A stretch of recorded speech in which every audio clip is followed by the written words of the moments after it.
100-400 ევრო. რამდენი თანხაც აიღო მან, ზუსტად იმდენივე ავიღეთ ყველა წევრმა, 10 ადამიანი ვიყავით იქ და 10-ვემ ზუსტად ამდენივე თანხა ავიღეთ და პირობები ჰქონდა იდეალური, საღამოები იყო შესანიშნავი. დმანისის თეატრის ხელმძღვანელი იმ პრივილეგიებზე საუბრობს, რომელიც ყოფილი კულტურის მინისტრის პირობებში დაინერგა და აღსრულდა. თეატრები, რომლებიც საბიუჯეტო დაფინანსებით სარგებლობენ, რეპეტიციებს ლევილის მამულში გადიან. ირკვევა, რომ ამ პროგრამით საფრანგეთში გაამგზავრეს დმანისის თეატრის მსახიობებიც. ასევე პროგრამის ფარგლებში ლევილში უკვე იყვნენ სხვა მუნიციპალიტეტების თეატრებიც.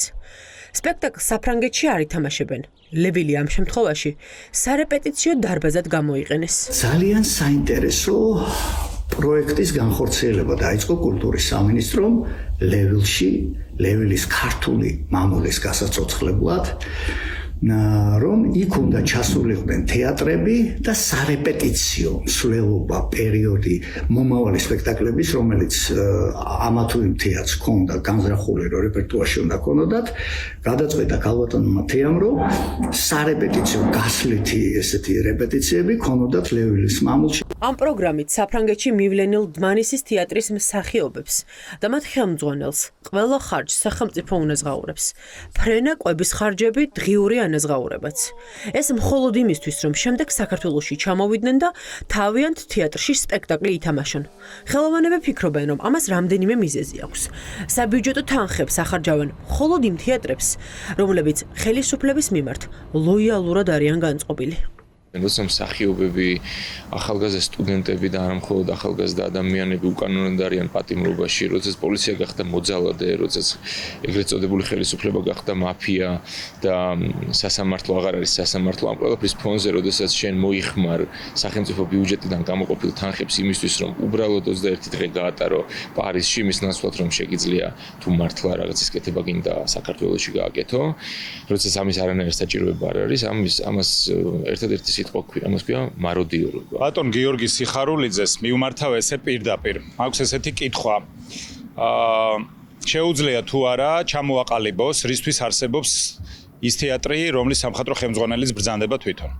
ნაცვლად იმისა, რომ გამოვიდეს და სტუდენტები გააშაოს, მისივე სტუდენტები, ხო? და რაღაც ჭორაობით იყოს დაკავებული, მაგის ნაცვლად და იმის ნაცვლად, რომ იყოს აღფრთოვანებული ამ გარყვნილი პრაქტიკით, რომ ლოიალური არტისტები სახელმწიფომ ჩვენს ხარჯზე ატაროს სადღაც და ასე მოიპოვოს მათი ლოიალურობა და ასე დაუფასოს მათ ესეთი სამეფო კართან დაახლოებული პრაქტიკა.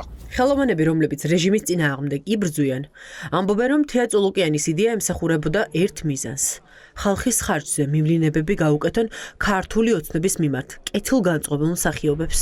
იმის ფონზე, რომ არის თეატრები, სადაც 30 წელია წყალი ჩამოდის სცენაზე და ვერ კეთდება, სადაც განათება არ აქვს და ტექნიკური აღჭურვა არ აქვს იმდენად პროფესიულთან მიახლოებული.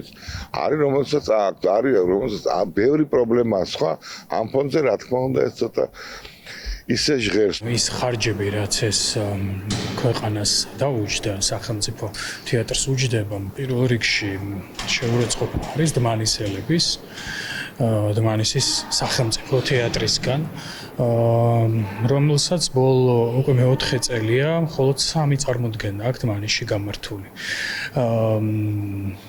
დმანისში, სადაც 20,000 ადამიანიდან 9,000 ადამიანი სოციალურად დაუცველია. დმანისში, სადაც გზის პრობლემა აქვს, გაზის პრობლემა აქვს. დმანისის თეატრის მსახიობებმა ლევილის მამულში რეპეტიციები უკვე გაიარეს.